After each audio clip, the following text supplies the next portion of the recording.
نحمده ونستعينه ونستغفره ونؤمن به ونتوكل عليه ونعوذ بالله من شرور أنفسنا ومن سيئات أعمالنا من يهده الله فلا مضل له ومن يضلل فلا هادي له وأشهد أن لا إله إلا الله وحده لا شريك له وأشهد أن محمدًا عبده ورسوله أرسله بالحق بشيرًا ونذيرًا وداعيًا إلى الله بإذنه وسراجًا منيرًا يا أيها الذين آمنوا اتقوا الله حق تقاته ولا تموتن إلا وأنتم مسلمون يا أيها الناس اتقوا ربكم الذي خلقكم من نفس واحدة وخلق منها زوجها وبث منهما رجالا كثيرا ونساء واتقوا الله الذي تساءلون به والأرحام إن الله كان عليكم رقيبا يا أيها الذين آمنوا اتقوا الله وقولوا قولا سديدا يصلح لكم أعمالكم ويغفر لكم ذنوبكم ومن يطع الله ورسوله فقد فاز فوزا عظيما أما بعد فإن أحسن الحديث كتاب الله وخير الهدي هدي محمد صلى الله عليه وسلم وشر الأمور محدثاتها وكل محدثة بدعة وكل بدعة ضلالة وكل ضلالة في النار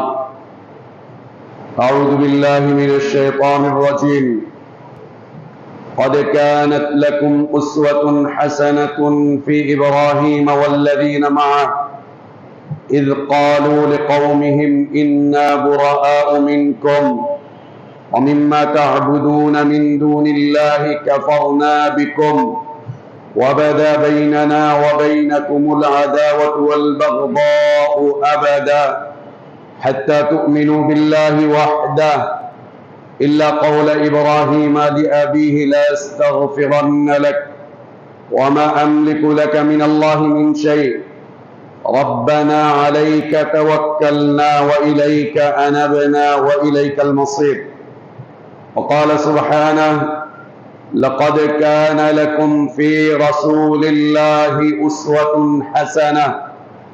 أسوة حسنة لمن كان يرجو الله واليوم الآخر وذكر الله كثيرا সমস্ত প্রশংসা যাবতীয় গুণগান একমাত্র কেবলমাত্র শুধুমাত্র আল্লাহ রাব্বুল আলামিন আহকামুল হাকিমিন আরহামুর রাহিমিন ইলাহুল আলামিনের জন্য, যিনি আমাদেরকে মুসলিম করে সৃষ্টি করেছেন, যিনি আমাদের জন্য উত্তম হালাল রিজকের ব্যবস্থা করেছেন, যিনি আমাদেরকে বিশুদ্ধ হিদায়াতের পথে আহ্বান জানিয়েছেন, যিনি আমাদেরকে মৃত্যু দিবেন, যিনি আমাদেরকে পুনরায় কিয়ামতের দিন তার সামনে হিসাবের মুখোমুখি করবেন এবং বিশুদ্ধ ঈমান বিশুদ্ধ আমলের ভিত্তিতে যিনি আমাদেরকে নাজাত আর জাযা দান করবেন, সে আল্লাহরই প্রশংসা, যিনি জুমার সালাত আদায়ের জন্য পৃথিবীর শ্রেষ্ঠতম পবিত্রতম স্থান মসজিদে আসার তৌফিক দান করেছেন। আলহামদুলিল্লাহ। সালাতু সালাম আমাদের প্রিয় নবী, প্রিয় রাসূল, প্রিয় ইমাম, প্রিয় আদর্শ ব্যক্তিত্ব, একমাত্র আদর্শ কেন্দ্রীয় ব্যক্তিত্ব মুহাম্মদুর রাসূলুল্লাহ সাল্লাল্লাহু আলাইহি ওয়া আলিহি ওয়াসাল্লামের প্রতি আল্লাহ সুবহানাহু ওয়া তাআলা যাকে কল্যাণের আধার করে বিশ্ব মানবতার জন্য মুক্তির দূত করে পাঠিয়েছিলেন, যার আদর্শের বাস্তবায়ন করা প্রত্যেক জাতি, ধর্ম, বর্ণ নির্বিশেষে সকল শ্রেণী পেশার মানুষের জন্য ফরজ করে দেয়া হয়েছে, যদিও তারা বিভিন্ন দল, মত, পথ, তরিকা, ইজম, মাযহাব বিভিন্ন দিক বিদিক ছুটোছুটি করে নিজেরাই নিজেদেরকে ক্ষতিগ্রস্ত করে তুলছে, সেই আদর্শ নবী, আদর্শ রসূল, আদর্শ ইমাম, আদর্শ দাঈ, আদর্শ ব্যক্তিত্বের প্রতি সালাতু সালাম, যার আদর্শের বাস্তবায়ন প্রকৃত হিদায়াত, কল্যাণ, নাজাত আর সফলতার পথ। আল্লাহুম্মা সাল্লি আলা মুহাম্মদ ওয়া আলা আলি মুহাম্মদ কামা সাল্লাইতা আলা ইব্রাহিম ওয়া আলা আলি ইব্রাহিম ইন্নাকা হামিদুম মাজিদ। আল্লাহুম্মা বারিক আলা মুহাম্মদ ওয়া আলা আলি মুহাম্মদ كما باركت على إبراهيم وعلى آل إبراهيم إنك حميد مجيد। الحمد لله, আল্লাহ তাবারক ওয়া তাআলা বিশেষ দয়ায়, তার বিশেষ করুণায়, তার বিশেষ অনুগ্রহে আমরা আল্লাহর পক্ষ থেকে আসা সর্বশ্রেষ্ঠ, সর্বশেষ তার পছন্দনীয় দিনটুকু জানতে, বুঝতে, মানতে চেষ্টা করছি। আল্লাহর কাছে আমাদের দোয়া, আল্লাহ আমাদের এই দ্বীনি জীবনটুকু কবুল করে নেন, আমাদের ভুলগুলোকে আল্লাহ সংশোধন করে দেন, গুনাহগুলো, অন্যায়গুলো, অপরাধগুলোকে আল্লাহ ক্ষমা করে দেন। আল্লাহ আমাদেরকে ঈমান আর ইসলামের প্রকৃত সৌন্দর্যের উপরে বেঁচে থাকার তৌফিক দান করেন। ঈমান আর ইসলামের পূর্ণতার উপর আল্লাহ আমাদেরকে মৃত্যু দান করেন, আমিন। সম্মানিত মুসল্লিবৃন্দ, প্রথমে শুকরিয়া আদায় করছি আল্লাহ তাবারক ওয়া তাআলা, যিনি অনেকগুলো বছর পর আবারও আপনাদের মুখোমুখি আসার তৌফিক দান করেছেন, আলহামদুলিল্লাহ। এর সাথে সাথে শুকরিয়া আদায় করছি ওই ভাইদের যারা অনেকগুলো বছর পর আবারও আমাকে আপনাদের এখানে আসার জন্য সুযোগ করে দিয়েছেন। আল্লাহ তাদেরকে উত্তম প্রতিদান দান করেন। সম্মানিত উপস্থিতি, আজকের জুমার খুতবার বিষয়বস্তু মানহাজ। এটি একটি সুপরিচিত শব্দ, যে শব্দটি এখন সারা পৃথিবীব্যাপী ভেসে বেড়াচ্ছে। পত্রপত্রিকা, কিতাবাদি, ইলেকট্রনিক্স মিডিয়া এবং যত ধরনের সংবাদ মাধ্যম আছে তার মাধ্যম দিয়ে ভেসে বেড়াচ্ছে একটি শব্দ, সেটি হচ্ছে মানহাজ। মানহাজ মানে হচ্ছে চলার পথ। আর যদি আমরা শরঈ অর্থে, ইসলামী অর্থে মানহাজ বুঝতে চাই, তাহলে খুব সহজ একটি সারমর্ম কথা রয়েছে, তা হচ্ছে আমাদের দ্বীনের সংরক্ষক, ঈমানের সংরক্ষক, ইসলামের সংরক্ষক, আমাদের নীতির সংরক্ষক, আদর্শের সংরক্ষক, যে বিষয়ের মাধ্যম দিয়ে আমাদের দ্বীন, ঈমান, ইসলাম, নীতি, আদর্শ সংরক্ষিত থাকে, তাকে মানহাজ বলা হয়। সম্মানিত মুসল্লিবৃন্দ, পৃথিবীর সকল ধর্মের আলাদা আলাদা মানহাজ রয়েছে। পৃথিবীর সকল আদর্শের আলাদা আলাদা মানহাজ রয়েছে। পৃথিবীর সকল তরিকা, সকল মত, সকল পথ, সকল ইজম, সকল মাযহাবের আলাদা আলাদা মানহাজ রয়েছে, যে মানহাজের মাধ্যম দিয়ে তাদের ধর্মের উপরে তারা প্রতিষ্ঠিত থাকে, তাদের তরিকার উপর তারা প্রতিষ্ঠিত থাকে, তাদের নীতির উপর তারা প্রতিষ্ঠিত থাকে, তাদের আদর্শের উপরে তারা প্রতিষ্ঠিত থাকে, তাদের চরিত্রের উপর তারা প্রতিষ্ঠিত থাকে। পৃথিবীর সকল আদর্শের জন্য আদর্শের সংরক্ষক বিষয়বস্তু হচ্ছে মানহাজ। সে ডানপন্থী হোক অথবা বামপন্থী, সে ইসলামী ব্যক্তিত্ব হোক, মুসলিম হোক অথবা অন্য ধর্মাবলম্বী মানুষ হোক।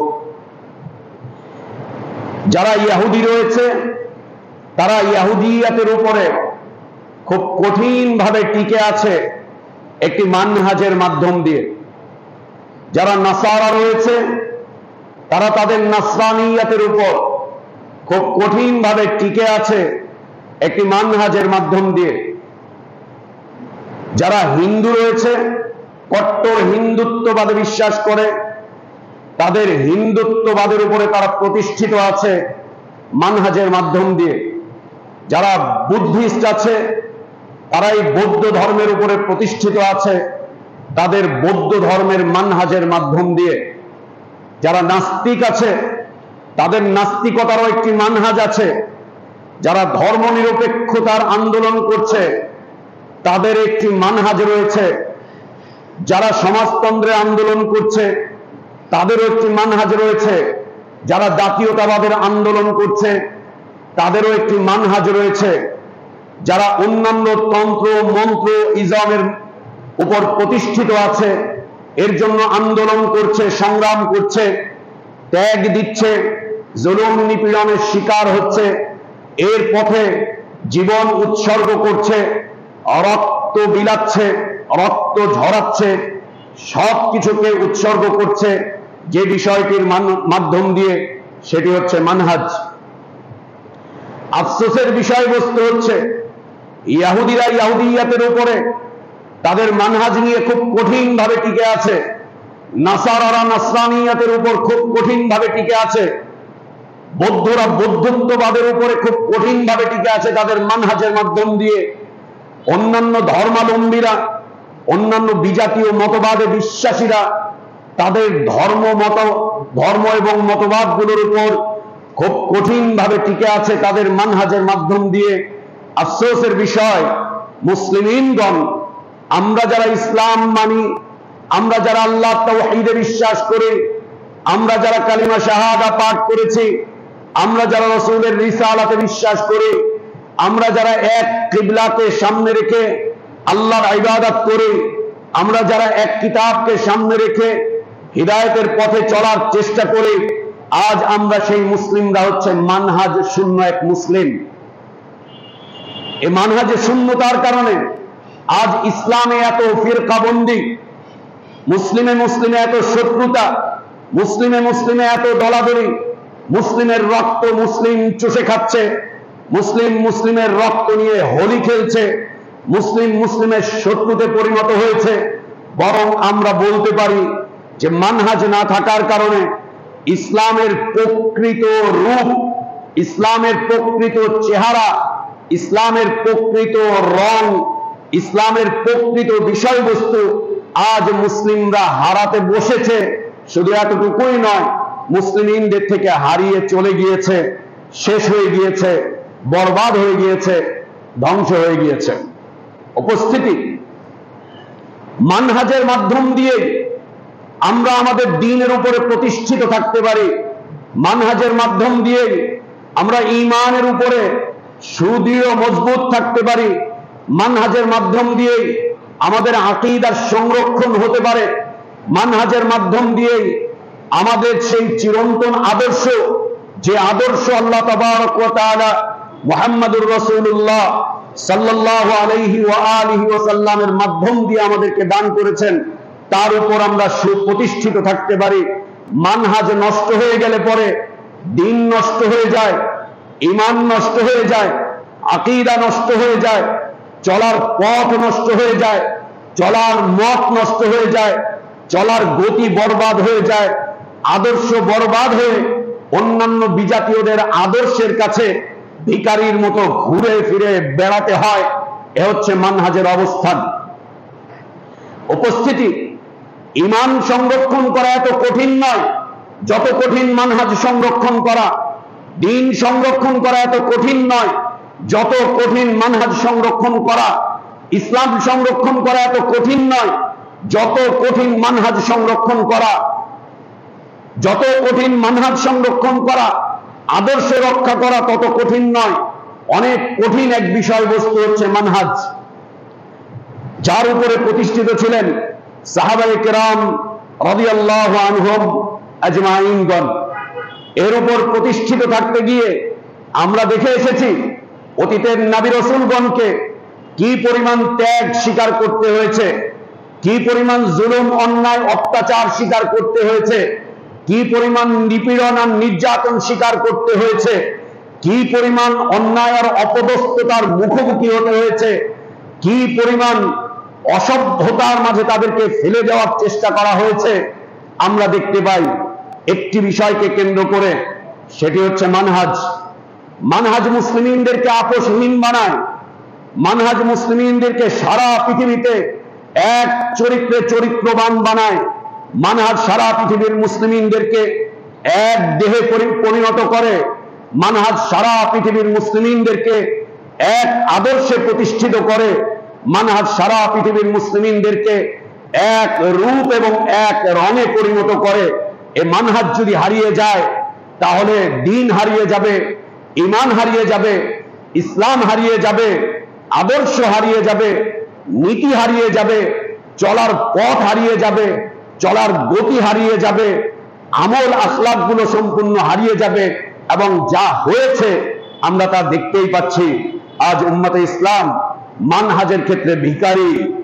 অর্থের অভাব নেই, মসজিদের অভাব নেই, মাদ্রাসার অভাব নেই, উলামাদের অভাব নেই, স্কলারের অভাব নাই, মুসলিমদের দলের অভাব নাই, শক্তি সামর্থ্যের অভাব নাই, এদের সৈন্যবাহিনীর অভাব নাই, অস্ত্রশস্ত্রের অভাব নাই, এদের বিজ্ঞানীর অভাব নাই, এদের কোনো কিছুর অভাব নেই। একটা অভাবে আজ গোটা উম্মতে ইসলাম হাবুডুবু খাচ্ছে, গোটা উম্মতে ইসলাম অতল তলে হারিয়ে যাচ্ছে একটা বিষয়ের অভাবের কারণে, সেটি হচ্ছে মানহাজ। আল্লাহ তাবারক ওয়া তাআলা পৃথিবীতে সবচাইতে শক্তিশালী করেছিলেন আম্বিয়া আলাইহিমুস সালাতু ওয়াস সালাম গণকে মানহাজের ক্ষেত্রে। মানহাজের ক্ষেত্রে মানহাজ আপনাকে আপোষহীন বানাবে, মানহাজ আপনাকে আপনার পথের উপরে প্রতিষ্ঠিত রাখবে, মানহাজ আপনাকে আপনার নীতির উপরে প্রতিষ্ঠিত রাখবে, মানহাজ আপনাকে আপনার আদর্শের উপরে প্রতিষ্ঠিত রাখবে। এই জন্য আহলে ইলমগণ বলে থাকেন, মুসলিম হও তো মানহাজি মুসলিম হও, মুমিন হও তো মানহাজি মুমিন হও, সুন্নাহপন্থী হও তো মানহাজি সুন্নাহপন্থী হও, সালাফি হও তো সালাফি মানহাজি সালাফি হও, আহলে হাদিস হও তো মানহাজি আহলে হাদিস হও, মানহাজি আহলে হাদিস হও, মানহাজি আহলে হাদিস হও, মানহাজি সালাফি হও। ইলম অর্জন করো তো মানহাজি ইলম অর্জন করো, মসজিদ প্রতিষ্ঠা করো তো মানহাজি মসজিদ প্রতিষ্ঠা করো, মাদ্রাসা প্রতিষ্ঠা করো তো মানহাজি মাদ্রাসা প্রতিষ্ঠা করো, দাওয়াত দাও তো মানহাজি দাওয়াত দাও, দ্বীনের তাবলীগ করো তো মানহাজি তাবলীগ করো, দ্বীনের তারবিয়ত দাও তো মানহাজি তারবিয়ত দাও, সন্তান প্রতিপালন করো তো মানহাজি সন্তান প্রতিপালন করো, তবে সেই সন্তান নেক সন্তান হবে। অন্যথায় সেই সন্তানের রাস্তা কোথায় গিয়ে দাঁড়াবে এর বলার অপেক্ষা রাখে না। সম্মানিত মুসল্লিবৃন্দ, মানহাজি মুসলিম আল্লাহ তাবারক ওয়া তাআলা ইব্রাহিম আলাইহিস সালাতু ওয়াস সালামকে করেছিলেন। সকল নবী রাসূল রয়েছেন, পৃথিবীর প্রথম রাসূল নূহ আলাইহিস সালাতু ওয়াস সালাম, পৃথিবীর প্রথম রাসূল নূহ আলাইহিস সালাতু ওয়াস সালাম দীর্ঘ ৯৫০ বছর মানুষকে আল্লাহর তাওহীদের দিকে ডাকলেন, মানুষকে ঈমানের পথে ডাকলেন, ইসলামের পথে ডাকলেন, আল্লাহর দাসত্বের পথে ডাকলেন, আল্লাহর আনুগত্যের পথে ডাকলেন। কিছু সংখ্যক মানুষ তার দাওয়াতে সাড়া দিল, অধিকাংশ মানুষ তার দাওয়াতকে বর্জন করল।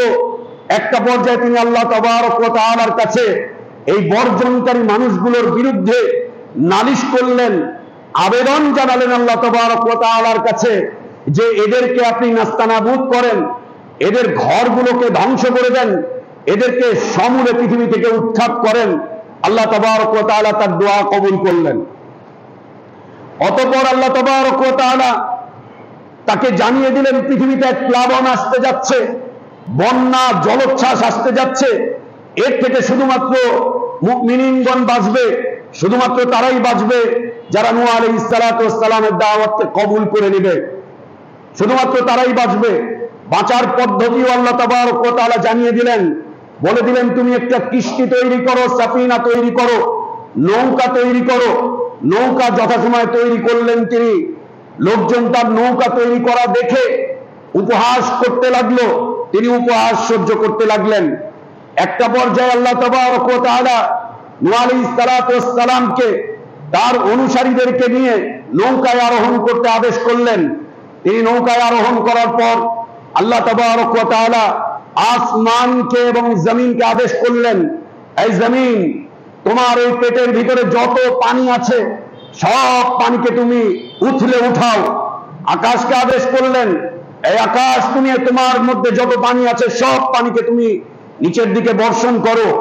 আল্লাহ তাবারক ওয়া তাআলা তার নিজের ভাষায় বলছেন, ওয়াকিলা ইয়া আরদু বিলাই মাকি ওয়া ইয়া সামা আকলিই ওয়া গীদাল মা وقضي الأمر واستوت على الجودي وقيل بعدا للقوم الظالمين।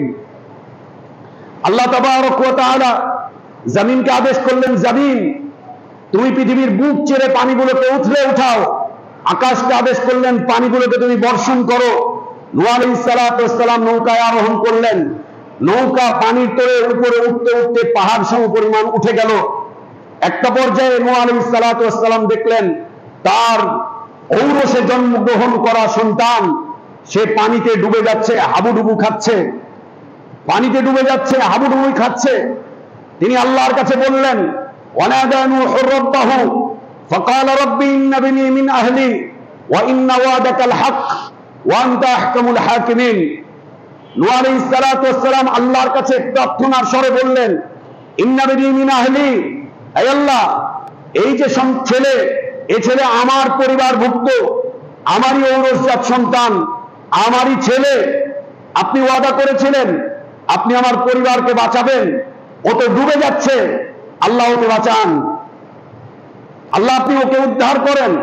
আল্লাহর কাছে নিজের সন্তানের নাজাত চেয়ে দোয়া করলেন, আযাব থেকে বাঁচতে চেয়ে দোয়া করলেন আল্লাহ তাবারক ওয়া তাআলার কাছে। দোয়া করলেন তিনি।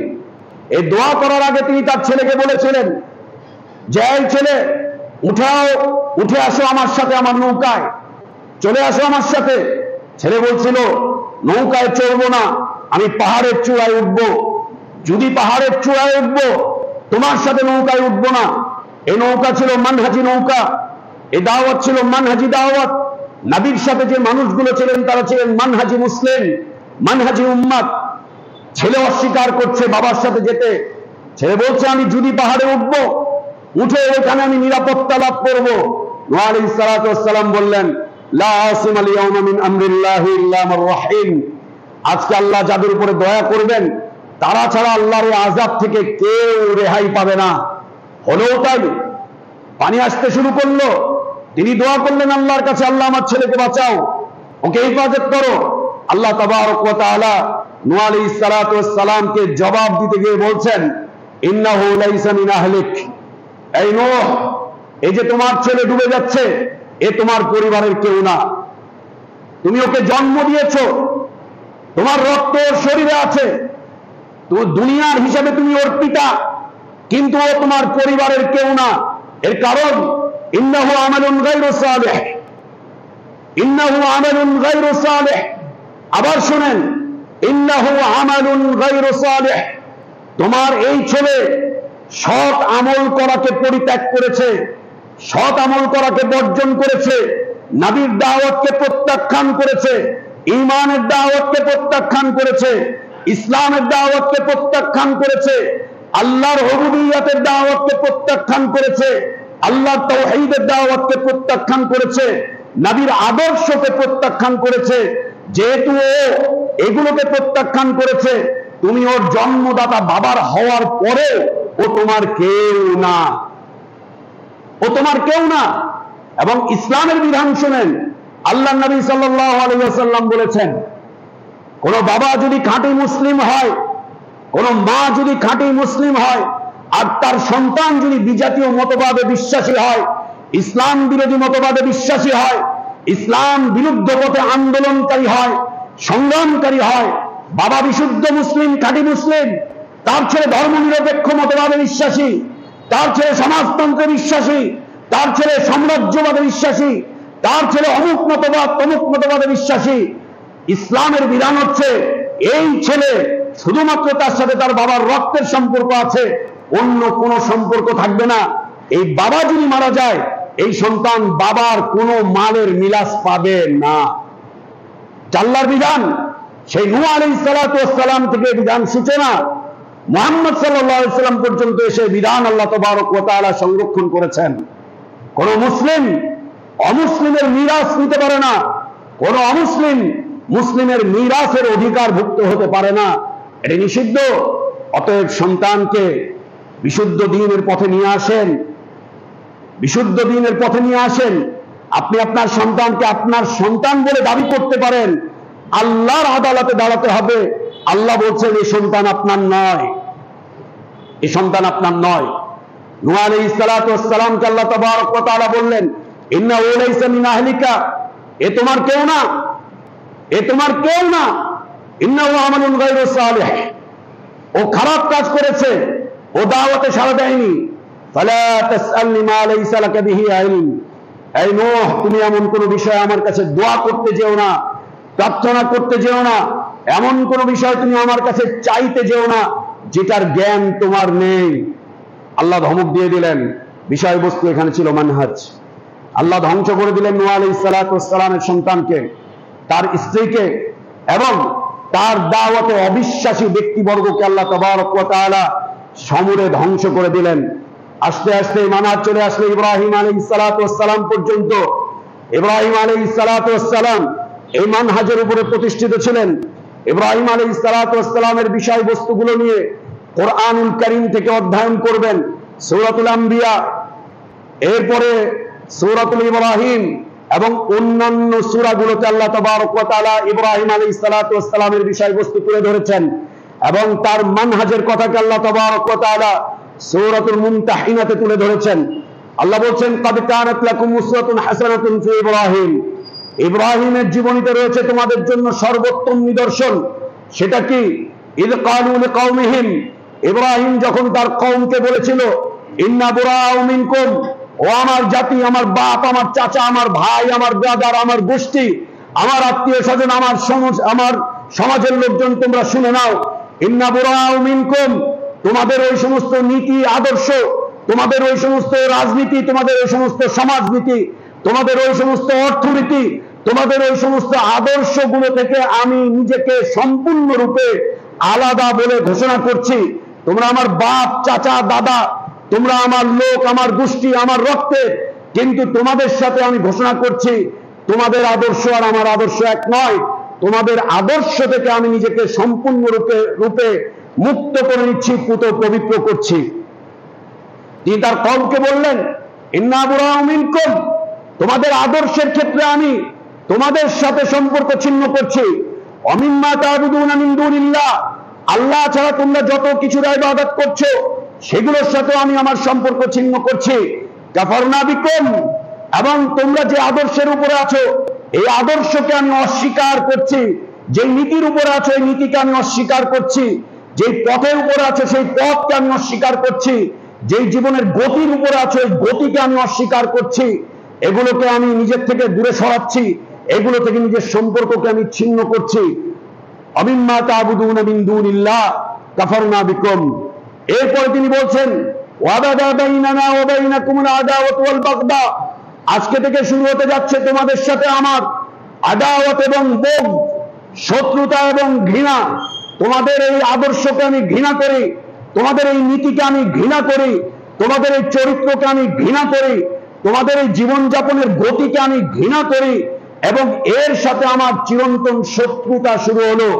কতদিন চলতে থাকবে? হাত্তা তুমিনু বিল্লাহি ওয়াহদাহু, যতদিন পর্যন্ত না তোমরা এক আল্লাহর প্রতি ঈমান নিয়ে আসছো ততদিন পর্যন্ত এই শত্রুতা, এই বৈরিতা, এই ঘৃণা, এই বিদ্বেষ তোমাদের সাথে আমার চলতেই থাকবে। কি অবস্থা হলো এই ঘৃণা, এই বিদ্বেষে? আল্লাহ তাবারক ওয়া তাআলা তারও বর্ণনা দিচ্ছেন। ইব্রাহিম আলাইহিস সালাতু ওয়াস সালাম তিনি যখন দেখলেন তার বাবাকে বাপ মূর্তি পূজা করে, মূর্তি পূজার পক্ষে ফতোয়া দেয়, বাপের মানহাজ আলাদা, বাপের আকীদা আলাদা, আর তার সন্তানের আকীদা এবং মানহাজ আলাদা, বাপের অবস্থা একরকম, তার অবস্থা একরকম, তিনি আল্লাহর নবী, আর তার বাবা হচ্ছে নমরুদ প্রশাসনের ধর্মমন্ত্রী, বাবা নমরুদ প্রশাসনের ধর্মমন্ত্রী, আর তারই ঘরে আল্লাহ তাবারক ওয়া তাআলা আবুল আম্বিয়া অনেক নবী রাসূলের পিতাকে পাঠিয়েছেন।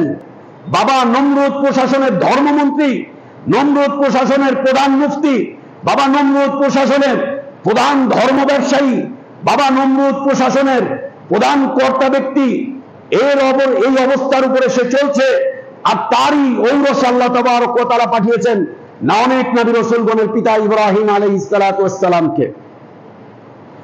বাবার সাথে শুরু হয়ে গেল তার সংগ্রাম, তার আন্দোলন। বাপ ডাকে মূর্তির দিকে, সন্তান ডাকে আল্লাহর ইবাদতের দিকে। বাবার সাথে চলছে সন্তানের আমরণ এক সংগ্রাম, চলছে অবিরাম গতিতে, চলছে নিঃস্বার্থভাবে, চলছে নিঃস্বার্থভাবে, চলছে আপোষহীন ভাবে চলছে। এই চলার পথে একটা করে অত্যাচার আর নির্যাতন ইব্রাহিম আলাইহিস সালাতু ওয়াস সালামের সামনে চলে আসছে।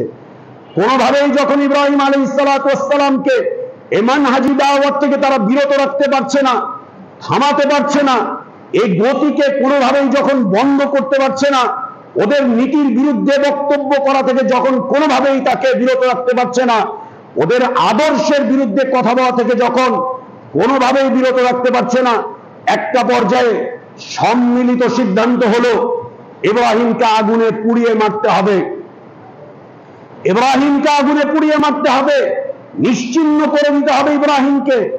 ইব্রাহিমকে হত্যা করলে ইব্রাহিমের দাওয়াত বন্ধ হয়ে যাবে, ইব্রাহিমকে পুড়িয়ে মারলে ইব্রাহিমের এই দাওয়াত নিয়ে দাঁড়াবার মতো আর কেউ থাকবে না।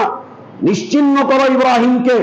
স্বাভাবিক গতিতেও তারা হত্যা করতে পারত, তরবারি দিয়ে কেটেও হত্যা করতে পারত, বিষ খাইয়েও হত্যা করতে পারত, ফাঁসির কাস্টে ঝুলিয়েও হত্যা করতে পারত। ইব্রাহিম আলাইহিস সালাতু ওয়াস সালামকে নিশ্চিহ্ন করে দিতে চেয়েছে, যাতে তার লাশের ছাইটুকুও কেউ না পায়। সিদ্ধান্ত হয়ে গেল ইব্রাহিমকে হত্যা করার। তারা আহলে ইলমগণ, মুফাসসিরিনগণ বর্ণনা করছেন যে দীর্ঘদিন যাবৎ তারা লাকড়ি জমা করতে থাকলো, অনেকগুলো লাকড়ি একসাথে জমা করা হলো এবং তাতে আগুন ধরিয়ে দেওয়া হলো। আগুন যখন চরম উত্তাপ চলে আসলো আগুনের, তখন ইব্রাহিম আলাইহিস সালাতু ওয়াস সালামকে দূর থেকে একটি নিনজানিক ক্ষেপণাস্ত্রের মাধ্যম দিয়ে তাকে ওই আগুনের মধ্যে নিক্ষেপ করা হলো। আগুনের তাপ এত বেশি ছিল, মানুষ আগুনের কাছে যেতে পারতেছিল না। দূর থেকে তাকে একটা নিনজানিকের মাধ্যম দিয়ে আগুনের মধ্যে ছুঁড়ে ফেলা হলো। এবং মুফাসসিরিনগণ বলছেন এই আগুনের তাপ এত বেশি ছিল যে অনেক উপর থেকে যখন কোনো পাখি উড়ে যেত, আগুনের তাপে পাখিটা পুড়ে নিচে পড়ে যেত। এই আগুনে ইব্রাহিম আলাইহিস সালাতু ওয়াস সালামকে ফেলে দেওয়া হলো, এই আগুনে তাকে ফেলে দেওয়া হলো। যখন তাকে আগুনে ফেলে দেওয়া হলো, আল্লাহ তাবারক ওয়া তাআলা আগুনকে আদেশ করলেন, ইয়া নার কুনি বারদান ওয়া সালামান আলা ইব্রাহিম, এই আগুন আমার আদেশে তুমি ইব্রাহিমের উপর ঠান্ডা এবং প্রশান্তিদায়ক হয়ে যাও, ঠান্ডা এবং প্রশান্তিদায়ক হয়ে যাও। নমরুদ এবং নমরুদের বাহিনী, সে এবং তার সহচরগুলো আগুন জ্বালিয়েছে ইব্রাহিম আলাইহিস সালাতু ওয়াস সালামকে পোড়াবার জন্য। আর আল্লাহ তাবারক ওয়া তাআলা তারই মাখলুক আগুনকে আদেশ করেছেন, তোমার থেকে সব তাপকে তুমি বন্ধ করে দাও, তুমি ঠান্ডা এবং শীতল হয়ে যাও। এতটা ঠান্ডা হলো, এতটা শীতল হলো, ইব্রাহিম আলাইহিস সালাতু ওয়াস সালামের শরীরের একটা পশম পর্যন্ত পুড়েনি।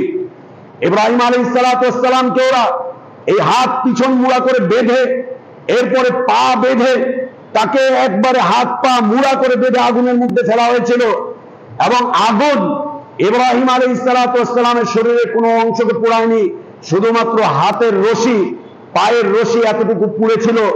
ইব্রাহিম আলাইহিস সালাতু ওয়াস সালাম আগুনের ভিতর থেকে সুন্দরভাবে হেঁটে হেঁটে বের হয়ে আসছেন, শরীরের একটা অংশ পুড়েনি। তখন সেই সময়ের মানুষগুলো বলে উঠল, বিশেষ করে নমরুদ বলে উঠল, নিয়ামার রব্বু রব্বুকা ইয়া ইব্রাহিম, ইব্রাহিম তোমার রব তো অত্যন্ত পরাক্রমশালী রব, তোমার রব তো মহা পরাক্রমশালী রব, অত্যন্ত নিয়ামতপূর্ণ রব, অত্যন্ত আশ্চর্যজনক রব। তোমার রবের পরিকল্পনা তো অত্যন্ত আশ্চর্যজনক, মানুষকে তো হতভম্ব করে দেয়। আমরা তোমাকে পুরাতে পাঠালাম, আর তুমি সেখান থেকে নিরাপদে হেঁটে হেঁটে বের হয়ে আসছো। নিয়াবার রব্ব রব্বুকা ইয়া ইব্রাহিম। উপস্থিতি, মানহাজ পরিশুদ্ধ রাখেন, মানহাজকে সংরক্ষণ রাখেন। বিপদ আপদ মুসিবতে আল্লাহ উদ্ধার করবেন, বিপদ আপদ মুসিবতে আল্লাহ হেফাজত করবেন। দুনিয়াতে অর্থনৈতিক নিরাপত্তার জন্য মানহাজ কেন নষ্ট করবেন? দুনিয়াতে চাকরি বাকরির নিরাপত্তার জন্য মানহাজ কেন নষ্ট করবেন? নেতৃত্ব কর্তৃত্ব ক্ষমতার জন্য কেন মানহাজকে নষ্ট করবেন? দুনিয়ার সামাজিকতার প্রভাব প্রতিপত্তির জন্য মানহাজকে কেন নষ্ট করবেন? এইটার জন্য কেন মানহাজকে নষ্ট করবেন? ওইটার জন্য মানহাজকে নষ্ট কেন করবেন? আল্লাহকে আপনার জন্য যথেষ্ট নয়, আল্লাহকে আপনার দুনিয়ার জন্য যথেষ্ট নয়, আল্লাহকে আপনার দুনিয়ার জীবনের জন্য যথেষ্ট নয়। অবশ্যই যথেষ্ট, অবশ্যই যথেষ্ট, অবশ্যই আল্লাহ যথেষ্ট। তবে কেন মানহাজ নষ্ট করছি? তবে কেন আমরা আমাদের মানহাজ চিনি না? কেন আমরা আমাদের মানহাজ জানি না? কিভাবে আমরা আমাদের দ্বীনের উপরে টিকে থাকবো তা কেন জানি না? আজ এই দরবারে যাই ভিখারির মতো, কাল ওই দরবারে যাই ভিখারির মতো। আজ এই দলে যাই, কাল ওই দলে যাই, পরশু সেই দলে যাই। আজ এই তরিকায় যাই, কাল ওই তরিকায় যাই, পরশুদিন সেই তরিকায় যাই। এর কাছে একবার, ওর কাছে একবার, তার কাছে একবার। না, এ হতে পারে না। এটি মুসলিমদের জীবন চলার পথ হতে পারে না, জীবন চলার গতি হতে পারে না, জীবন চলার নীতি হতে পারে না, জীবন চলার মাধ্যম হতে পারে না। মুসলিমদেরকে আল্লাহ তাবারক ওয়া তাআলা সর্বোত্তম গতি দিয়ে, সর্বোত্তম আদর্শ দিয়ে, সর্বোত্তম নীতি দিয়ে মুসলিমদেরকে আল্লাহ সম্মানিত করেছেন। এই সম্মানের পথকে কেন আমরা আমাদের পা দিয়ে মিটাবো, পা দিয়ে লড়াবো, পা দিয়ে একে যেন মারিয়ে যাব? কেন মারিয়ে যাব? কেন আমরা আমাদের আদর্শের উপরে প্রতিষ্ঠিত থাকবো না? কেন না, কেন না, কেন না? আল্লাহ তাবারক ওয়া তাআলা আমাদের মানহাজটুকু হেফাজত করার তৌফিক দান করেন। বারাকাল্লাহু লানা ওয়া লাকুম ফিল কুরআনিল আযীম ওয়া নাফা'নি ওয়া ইয়্যাকুম বিমা ফীহি মিনাল আয়াতি ওয়ায যিকরিল হাকীম। আকুলু কওলি হাযা ওয়া আস্তাগফিরুল্লাহ লি ওয়া লাকুম ওয়া লিসাইরিল মুসলিমিনা মিন কুল্লি যামবিন ফাস্তাগফিরুহু ওয়া তুবু ইলাইহি ইন্নাহু হুয়াল গফুরুর রহিম।